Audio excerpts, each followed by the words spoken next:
Seja bem-vindo ao Profissional Cast, o podcast dedicado a falar sobre carreira, liderança em ambiente corporativo, onde eu trago profissionais de extremo sucesso para que a gente juntos possa conversar e você possa aprender experiências, estratégias e direcionamentos para ter mais crescimento e destaque no mundo corporativo. Se você ainda não me conhece, eu sou Rodrigo Barbosa e eu falo diariamente lá no meu Instagram, @RodrigoBarbosaIG, como você pode assumir o protagonismo na gestão da tua carreira, transformando a tua carreira no negócio. Sabe como é isso? Se transformando em profissional SA. E hoje eu trouxe uma convidada, mais uma vez, especial, a minha sócia na vida e nos negócios, Alessandra Barbosa, para que a gente juntos possa conversar um pouco mais sobre a minha própria história. Geralmente eu trago convidados, a gente ouve bastante as histórias dos convidados, as experiências, só que a gente teve uma ideia de falar, poxa, seria importante eu dividir quais as estratégias, quais ações me fizeram ser promovido 7 vezes em 6 anos na AstraZeneca, assumindo uma posição executiva como o mais novo na companhia no país e talvez no mundo. Eu não lembro de alguém de tão pouca idade e estar em posições semelhantes à minha. Geralmente eu tinha 10 anos a menos do que as pessoas que estavam lá. Seja muito bem-vinda mais uma vez ao Profissional Cash. Muito obrigada. Esse assunto acho que faz todo sentido, porque vai trazer insights que você, na época, teve, práticas que você teve, que hoje pode servir para muita gente para poder implementar. Então, acho que vai ser bem legal. Uma coisa interessante que eu observo muito é que, na maioria das mentorias que eu faço, dos eventos que a gente faz, dos workshops, enfim, tudo que a gente tem como programa, eu observo o padrão do sucesso dos profissionais que aplicam isso. Então, algo que eu acho que é realmente interessante a gente dividir é porque, desde o início da minha trajetória, eu fui entendendo que existia um caminho mais estratégico que eu via que a grande maioria dos profissionais não tinha a menor visibilidade sobre aquilo. Porque eu olhava para trás e eu enxergava o seguinte, as pessoas acreditam que o caminho ideal é eu faço a escola, vou para minha graduação, faço uma pós ou MBA e acabou por aí. E esse era o caminho que eu preciso passar por toda essa trilha para galgar posições mais altas. E quando eu chego no mundo corporativo, eu vi que realmente todo mundo pensava assim. Isso eu tô falando há alguns anos, eu comecei a trabalhar aos 14, então tem mais de 16 anos que eu vi essa realidade no mundo corporativo. E quando eu me deparei com esse cenário, eu entendi, poxa, será que só existe esse caminho mesmo? Será que só tem essa trilha que eu preciso entrar nessa fila para conseguir destaque e crescimento? E eu vi que não. Então a minha ideia de estar conversando com você hoje é para que a gente possa extrair as tuas perguntas, me provocarem a lembrar de situações, exemplos, evidências, estratégias. Eu acho que são 5 principais estratégias que eu posso dividir aqui e as pessoas possam anotar. Então, até minha recomendação, se você está assistindo esse episódio, muita gente confere o episódio fazendo outras atividades, isso é super relevante, mas esse episódio eu queria uma atenção plena tua. Pega um papel, pega uma caneta, que muita coisa que você vai ver aqui, você vai conseguir ter insights que você vai aplicar hoje mesmo, amanhã, sei lá, na próxima semana, vai ter um impacto gigante dentro da tua trajetória profissional. Vamos lá. Eu queria começar perguntando sobre o início, porque assim, durante o processo, quando você já tá lá, é mais fácil de a gente entender. Mas o início, o Rodrigo entra com, sei lá, seus 20 e poucos anos na indústria farmacêutica, eles chamam neófito, que é aquele profissional que não tem experiência. E como o Rodrigo prova para as pessoas que ele é um profissional bom? Porque você tem que mostrar que é. Você não só pode ser e ninguém vê. Então, como você conseguiu mostrar esse diferencial para o pessoal e ser promovido, acho que com 6 meses, se eu não me engano? Como é que você conseguiu fazer essa prova social? Essa é uma pergunta interessante, porque antes de eu entrar, eu passei por um grandíssimo desafio. Eu tinha um sonho de ser jogador de futebol profissional, então até os meus 19 anos eu fui em busca disso. Mas essa história já é repetitiva, né? Quem já vai nos eventos já sabe. Então, eu comecei a trabalhar aos 14 para pagar o plano de saúde da minha mãe. Consigo fazer isso. Depois eu fui em busca de jogar futebol profissional. No 3º ano do meu ensino médio, a minha mãe me proíbe de jogar. Eu ia assinar um contrato profissional num clube lá em Recife. E para que eu pudesse passar no vestibular. E o meu plano A, naquela época, era ser jogador de futebol profissional. O meu plano B...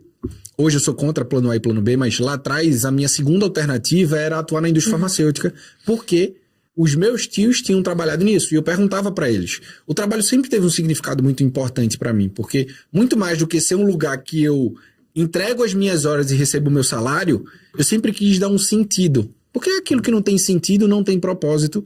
E eu olhava para os meus tios e eu via que eles trabalhavam. E eu perguntei uma vez para ele, né?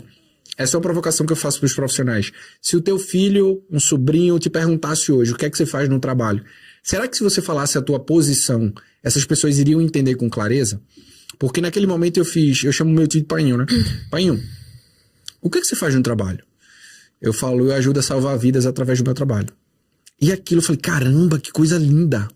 Mas como é que funciona isso? Eu visito médicos, faço com que os médicos prescrevam os produtos que eu represento e esses produtos levam mais saúde à vida das pessoas que são os pacientes desses médicos. Falei, caramba, é nobre isso. É interessante. E aí eu tive esse desejo.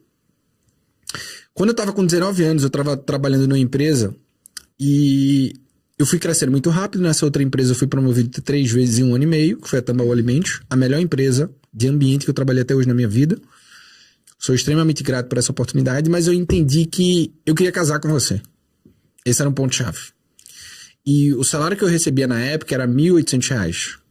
Eu falei, com esse salário de R$ 1.800, eu não vou conseguir casar com a minha esposa na velocidade, né? A gente tá junto desde o colégio e a gente tinha estabelecido um compromisso, eu e você falou, ó, a gente vai namorar 5 anos, depois, com 5 anos a gente vai casar. Aquilo ficou muito na minha cabeça, né? E eu falei, eu preciso voltar a atenção para aquilo que eu sei que é o meu plano B, que era atuar na indústria farmacêutica. E eu fiz alguns processos seletivos, eu fiz 3 processos seletivos, eu não fui aprovado. E aí eu conheci um amigo, Diego Castro, nessa época, eu falei, cara, eu quero trabalhar na indústria farmacêutica, você está trabalhando. Se você souber de qualquer coisa, me sinaliza. Ele falou, eu estou saindo, inclusive. E eu posso te indicar, manda o teu currículo. Mandei o currículo. Eu participei de um processo seletivo que foram, nesse dia, para a final, 27 pessoas. 27 pessoas. E na entrevista, uma das mulheres, a gente estava numa sala gigante, uma das mulheres falou o seguinte, daqui a 6 meses vocês vão estar aí novamente. Porque eu vou ser aprovada, vou ser promovida, a minha vaga vai abrir. Imagina, alguém com 20 anos, e as pessoas ali, a grande maioria tinha 30, 32, 35, 40 anos. E aí, eu fui aprovado nesse processo seletivo, das 27 pessoas eu fui escolhido, tiveram mais 2 pessoas também, entraram 3 pessoas nesse processo seletivo, e em 5 meses eu fui promovido. Então, eu saí de R$ 1.800 para R$ 3.500, com 5 meses eu estava ganhando R$ 10.000. E um ponto-chave que me fez ser promovido em 5 meses foi a capacidade de fazer a leitura do ambiente. Então já é um ponto para anotar, né? Já é um ponto para anotar. Diferenciou você. Eu fiz a leitura do ambiente e eu soube fazer o meu posicionamento. Então, mais do que simplesmente anotar aí leitura do ambiente, não adianta você fazer a leitura do ambiente se você não se posicionar. Então, uma das grandes estratégias que eu utilizei desde o dia 0 na AstraZeneca foi posicionamento corporativo. Eu entrei no dia 10 de dezembro, só para você ter uma noção. Trabalhei dia 10, 11, 12 e 13 de dezembro e eu entrei de férias. Coletivas a gente tinha que entrar de férias. Eu utilizei esses 4 dias para me responder algumas perguntas chaves. Primeiro, quem era o meu chefe e o que ele valorizava? Que era Felipe Brederode na época. Eu falei, ele tem um perfil estratégico. 2, o que é que significa a nível de habilidades um profissional da posição que eu estou e da próxima posição que eu posso ir? E aquilo ficou muito claro para mim. Eu preciso ter conhecimento técnico, que era a habilidade-chave. Eu preciso ter uma visão estratégica de negócio pelo mercado competitivo. E eu tenho que ter uma orientação para resultado. Eu passei 20 dias de férias. Nesses 20 dias, as perguntas que eu me fazia toda manhã é como é que eu demonstro que eu tenho conhecimento técnico, como é que eu demonstro que eu sou estratégico, como eu demonstro que eu tenho uma orientação para resultado. Esse foi um ponto fundamental. Posicionamento corporativo. Então eu entendi o negócio, fiz a leitura, enxerguei como eu precisava me posicionar. Então essa foi a primeira chave estratégica que eu utilizei, um posicionamento corporativo. A segunda chave estratégica que eu falei é o seguinte, como eu posso surpreender o meu líder? Então eu falei, eu preciso ter estratégias para que eu consiga surpreender a minha liderança. Ela vem com expectativa em relação ao meu trabalho e eu supero e muito essa expectativa através das minhas entregas. E eu fui muito racional. Eu falei, qual é o impacto de resultado que eu consigo gerar em 30 dias, 60 dias, 90 dias? E na minha cabeça foi praticamente nenhum. E o que eu ouvia ao meu lado, os meus colegas de trabalho, mesmo com pouco tempo, falando o seguinte: eu olhei para um lado, alguém tinha 20 anos de experiência, outro lado 15 anos de experiência, eu 20 anos de idade. Eu falei, eu não vou conseguir entregar o resultado que essas pessoas conseguem entregar em pouquíssimo tempo. Mas o que eu consigo entregar é um posicionamento que eu estou percebendo que elas não estão conseguindo entregar. Entendendo isso, eu sabia que o meu chefe ia vir para fazer um trabalho mais próximo a mim. Eu falei, como eu posso me destacar? Esse foi um ponto-chave. E naquele momento eu entendi que era meu chefe, entendi o que é que ele esperava, entendi as habilidades e eu defini as prioridades. Eu não perguntei para ele, eu que defini as prioridades. Eu perguntei o que é que ele valorizava. Isso eu perguntei. Mas as prioridades foi eu que defini. Uma coisa que é bom falar também é que tem gente que tá com o chefe todo dia no trabalho. Então pode pensar assim, pra você foi muito fácil, o chefe só tava a cada tanto tempo. Pra mim é mais difícil. Se o meu chefe viu o meu trabalho a cada 30 dias, é bem mais difícil de eu ter velocidade no crescimento. Sim. É bem mais rápido quando eu tenho meu chefe trabalhando do meu lado. Se a pessoa souber que ela faz processo seletivo todos os dias, se ela entender isso, porque se ela todo dia ficar fazendo a mesma coisa, todos os dias ela ficar agindo da mesma forma e sendo igual a todo mundo, isso é muito mais fácil de se expor. Mas onde você aprendeu que processo seletivo é diário? Com você. Mas assim, você está se expondo negativamente se você for todos os dias seu chefe fazer mais do mesmo. Então, tem esse viés também. Se você está todo dia exposto a seu chefe e fizer um trabalho diferenciado, tá? Pensar que é um processo seletivo diário, aí beleza. Mas se você tá todo dia lá no mesmo, sem se diferenciar, sem se posicionar no trabalho, você tá se queimando diariamente. Cada dia você tá eliminando um dia a mais no de trabalho.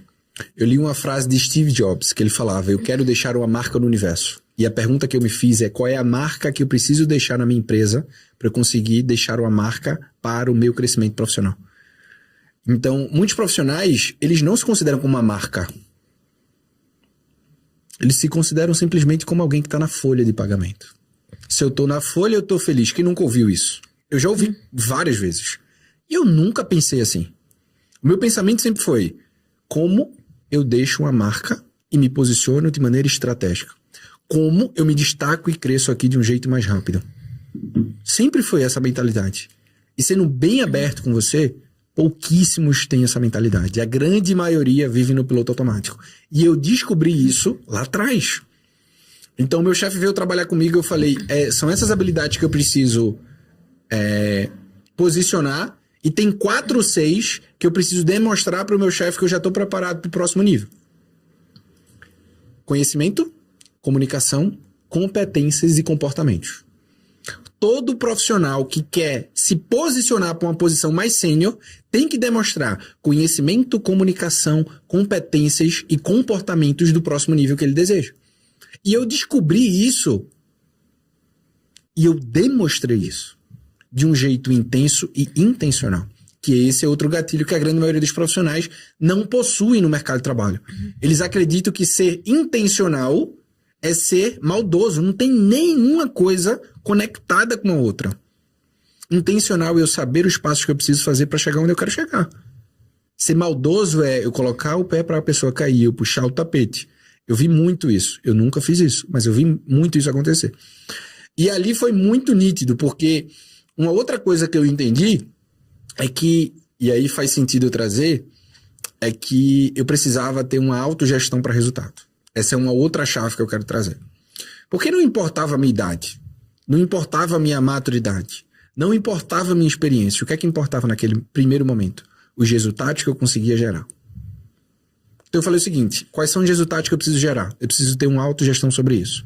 Qual é o planejamento? Eu lembro no primeiro dia que eu volto das férias, eu mando um e-mail para o meu chefe falando o seguinte, chefe, esse é o planejamento que eu tenho para os próximos 90 dias. Queria validar com você se faz sentido ou se a gente tem algum ponto de oportunidade. Me ajuda com esses próximos passos? Imagina alguém que tinha trabalhado 4 dias, que eu não tinha trabalhado. Eu tinha visto as pessoas trabalharem. Isso foi em dezembro, né? Dezembro, todo mundo já na vibe férias. Então, eu não tinha trabalhado, eu tinha visto as pessoas trabalharem. E era nessa época com a Ana Lígia. Eu fui ver como é que a Ana Lígia fazia o trabalho dela, por exemplo. Quando eu volto das férias, o primeiro dia, eu disse, eu vou surpreender ele desse jeito. E esse é um grande erro que os profissionais cometem também. Que eles acreditam que o chefe vê tudo. E eu tive na minha cabeça sempre o seguinte: 2 vezes por mês eu preciso dar visibilidade para o meu chefe sobre a jornada de construção que eu estou fazendo no trabalho. Ou seja, se eu não dou visibilidade para o meu chefe não vai conseguir enxergar tudo aquilo que eu faço.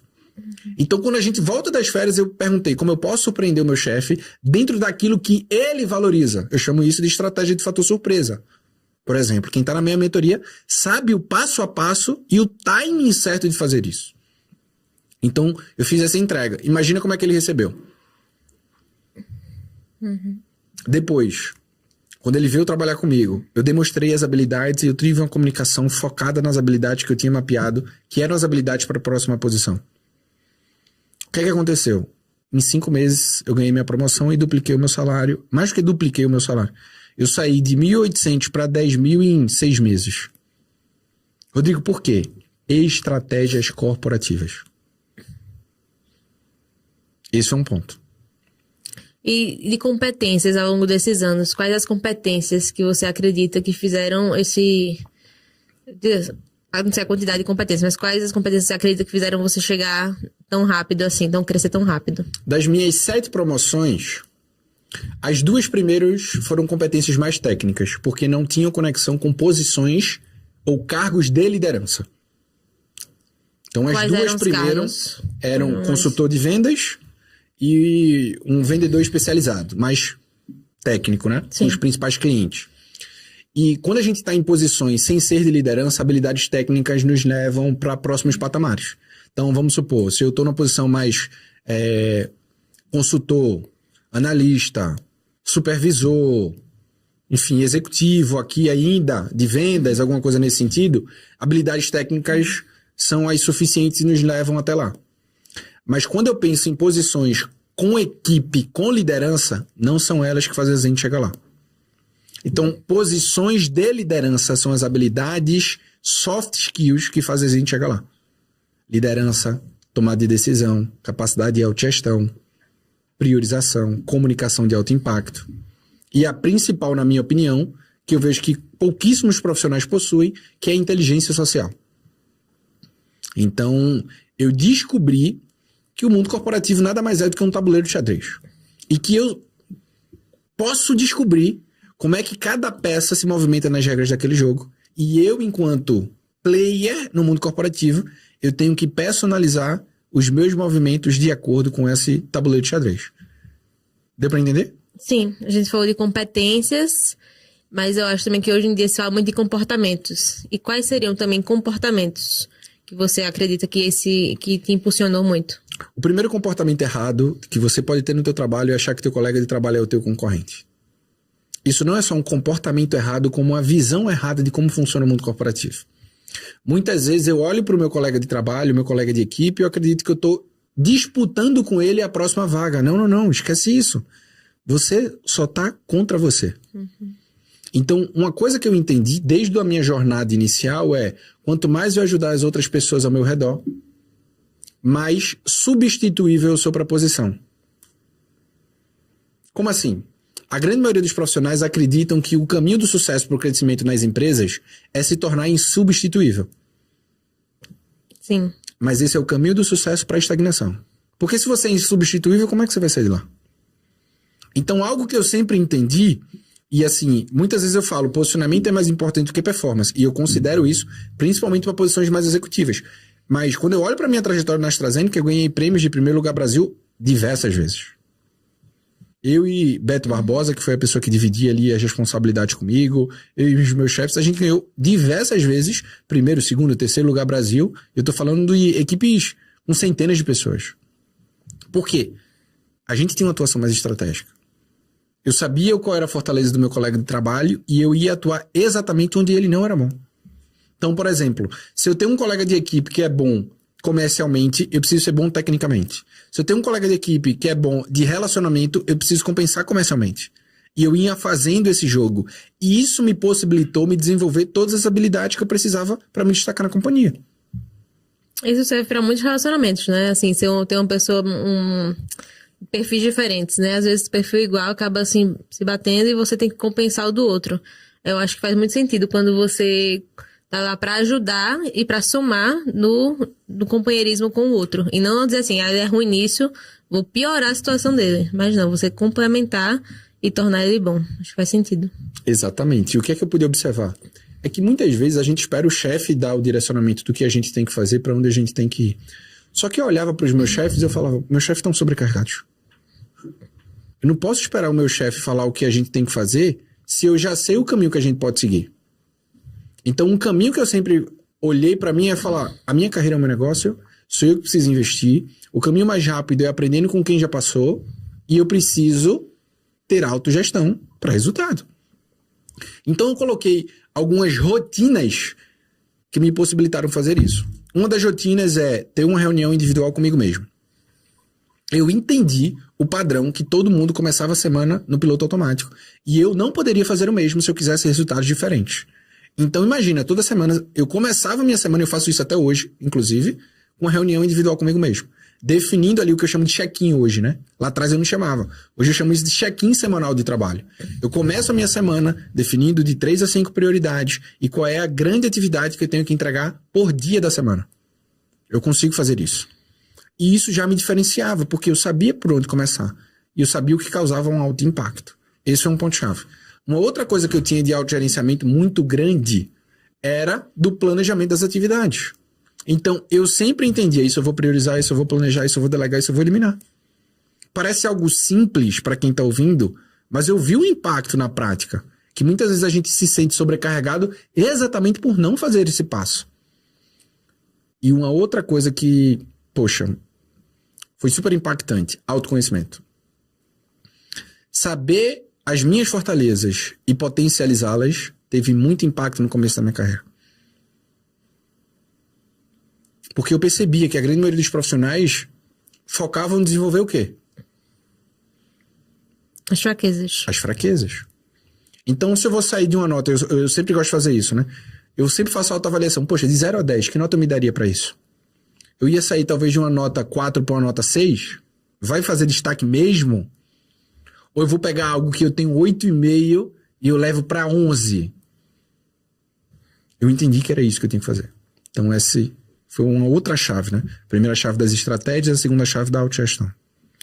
Eu acho que quando você fala isso aí de nota que você dá, quando a gente fala de como você se destacar, como você cresceu tão rápido na empresa, 7 vezes 6 anos, e as pessoas querem crescer, mas eu pergunto para elas, vocês se contratariam, vocês se promoveriam de 0 a 10, como a gente fala nota NPS, né, da satisfação do cliente.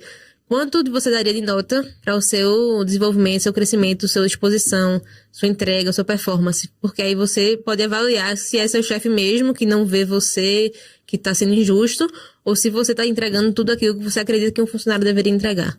Então, acho que é uma boa avaliação também. Que nota você se daria e se você se promoveria assim tão facilmente como na sua cabeça você imagina, né? Sabe que eu acredito que boa parte das pessoas duvida que esse resultado realmente aconteceu 7 vezes em 6 anos? E sendo muito sincero, eu duvidaria se alguém me contasse que foi promovido 7 vezes em 6 anos numa grande empresa multinacional. Eu acho que podem nomear como tipo, tá no lugar certo na hora certa, mas não como trabalho estratégico, um negócio assim. E que a gente sabe que não é verdade, não é normal uma empresa fazer isso, né? Uma multinacional fazer isso. E é interessante porque quando eu olhava para trás, eu não vi ninguém fazendo uma trilha parecida. Mas uma coisa que eu tenho feito os profissionais enxergarem é a sua carreira é o seu negócio. Você conhece alguma carreira que cresce, alguma empresa, na verdade, que cresce sem investir nela? Como é que os profissionais querem que isso aconteça na própria carreira? Essa é uma mentalidade que mudou a minha chave aos 19 anos. Eu entendi. Eu coloquei uma regra. 10% do que eu recebo ia para Deus. Isso já era regra. Outra regra que eu coloquei. 10% do que eu recebo reinvestido em mim mesmo. E eu faço isso até hoje. Então os profissionais que querem crescimento, destaque, protagonismo, ação, têm que entender essa mentalidade empreendedora para a própria carreira. Entendeu? O que mais? Sobre o quanto que interferiu o networking na sua chegada nessas posições. Quanto você acha, digamos, de 0 a 10, que interferiu no networking interno para você galgar? 8. Teve um grande peso. Porque eu sempre enxerguei que a grande maioria dos profissionais, primeiro, não sabem construir network. Segundo, acredita que network é só fora da empresa. E eu enxerguei que eu precisava construir o network dentro da empresa. Então, a cada posição que eu assumia, eu me perguntava quem são os influenciadores para a próxima posição, quem são os decisores ou embaixadores que tomam a decisão para a próxima posição. E eu me relacionava individualmente com todas essas pessoas. Para você ter noção, para minha última promoção, quando eu sentei na cadeira executiva, eu mapeei 25 pessoas. E eu conversei com essas 25 pessoas em menos de 30 dias. Ou seja, eu mapeei embaixadores e influenciadores que eu precisava me relacionar. Em 30 dias eu tive conversas individuais com cada uma dessas pessoas. Excelente. Então esse foi um ponto-chave também. Então eu recomendo que todos os profissionais mapeiem influenciadores e embaixadores. Essa foi outra chave que eu tive que desbloquear e acessar dentro do meu crescimento profissional. Acho que faz todo sentido, porque a gente acha que só precisa de networking quando é para uma coisa específica. O pessoal chama de interesse, né? Mas na verdade você até fala sobre isso, sobre servir o outro. Você tem que servir o outro para poder ser útil para aquela pessoa e não ficar só por interesse naquela relação. E é interessante um ponto-chave sobre isso, que eu percebi o seguinte. À medida que eu fui crescendo de posição e cada vez mais perto de uma cadeira executiva, eu entendendo que eram as pessoas que tomavam a decisão, que era sobre mais influência, sobre comunicação de alto impacto, sobre um jogo de bastidores para a gente conseguir evoluir para o mesmo caminho, muito mais do que simplesmente a entrega de resultado. E que, sim, era meu papel fazer com que eu me conectasse e compartilhasse aquilo que eu tinha ou que eu podia oferecer dentro da companhia. E isso fez total diferença, esse network interno, para uma posição executiva como eu consegui assumir. Perfeito. Eu acho que trouxe bastante coisas e estratégias aqui pro pessoal. Acho que faz todo sentido. Tem um ponto para a gente fechar isso daqui. Tem mais 2 chaves que eu quero compartilhar para a gente fechar esse conteúdo aqui. Uma chave é a necessidade de ter uma comunicação de alto impacto. E a comunicação de alto impacto em falar menos, trazendo mais impacto. Utilizando palavras-chave que você observa que os executivos da tua companhia utilizam dentro da tua comunicação. E ser mais direto ao ponto, fazendo perguntas inteligentes. Eu imagino que essa é uma outra chave que a gente pode direcionar. E uma última, que eu recomendo demais, é que você tome as decisões na tua carreira baseado no teu longo prazo. Muitas vezes a gente não sabe para onde a gente quer ir e a gente só consegue enxergar o próximo passo. E na maioria dos casos a gente acredita que a nossa promoção e o nosso crescimento passa pela mão de alguém. No final das contas, a pessoa vai até assinar isso, mas não é ela que vai conquistar, é você que tem que conquistar. Para você ser promovido em grandes empresas, assumindo altas posições, o seu único concorrente é você. E o que eu chamo que você tem que ter a mentalidade de promoção pré-paga e não promoção pós-paga. Qual é a diferença? Promoção pré-paga é quando você já faz aquilo que é a próxima posição que você deseja sem ter o cargo. Porque depois, para você ter o cargo, já vai ser automático. Como a gente estava comentando no começo, no mundo corporativo o processo seletivo é diário. E os profissionais acreditam que o processo seletivo é só quando tem uma vaga aberta, que eles vão se candidatar e ter todo o fluxo de aprovação. Não é. E não é só a performance que vai te levar lá. A performance, assim como o teu currículo, vai te dar a possibilidade, mas é o posicionamento e a capacidade de ser a solução para a posição que vai acelerar a tua promoção e todo o teu crescimento. Então esse é um ponto chave demais para quem quer ter uma carreira de crescimento acelerado. E tem um fator. Rodrigo, vale a pena ser promovido 7 vezes em 6 anos como você foi? Depende. Fazia super sentido com a minha missão. Porque eu acreditava que à medida que eu ia crescendo de posição, eu conseguia ser e fazer mais ainda diferença na vida de mais pessoas. Eu acreditei tanto nisso que eu pedi demissão para levar isso aos 4 cantos do mundo, através das mentorias, através das palestras. Mas a tua carreira tem que ter 5 pilares fundamentais. E você tem que entender qual é a linguagem que você quer para o teu futuro profissional. Ter clareza do futuro define o teu presente. Então você pode ser um profissional que busca mais crescimento. Será que você está no ambiente certo? Você pode ser um profissional que busca mais desenvolvimento. Você tem se desafiado nisso? Você pode ser um profissional que valoriza reconhecimento. Você pode ser um profissional que valoriza remuneração. E você pode ser um profissional que valoriza, na verdade, ambiente. Qual é o combustível que enche o teu tanque profissional. E aí você tem que fazer uma autoavaliação. Eu estou recebendo isso? Eu estou no lugar certo? Ou eu estou fazendo o meu papel para receber isso? São provocações estratégicas que os profissionais conseguem ter essa leitura, entendendo que a sua carreira é o seu negócio, consegue ter muito mais destaque e crescimento no mundo corporativo e em grandes empresas. Eu queria acrescentar a questão de compartilhar isso e estar alinhado isso com sua família. Porque desde o princípio, quando você entrou na indústria, você fazia todo o seu papel, você já sabia o que você queria, como você falou, a longo prazo. E o que você queria só tinha aqui em São Paulo. Não tinha onde a gente morava, que era em Recife. Então, a gente já tinha comprado essa ideia juntos. Você já tinha passado pra mim essa ideia, já tinha... É porque pra mim é óbvio, mas é importante você falar que não é tão óbvio. Exato. Pra grande maioria dos casais. Tanto é óbvio pra expor... Não, desculpa, óbvio não é óbvio. Pra você expor pra sua família o que você deseja pro futuro, ver se tá todo mundo de acordo. Porque nada adianta, eu preciso fazer um intercâmbio pra crescer, porque vai pra São Paulo só assim. Mas se seu cônjuge e sua família não tá disposta a ir junto, será que vale a pena?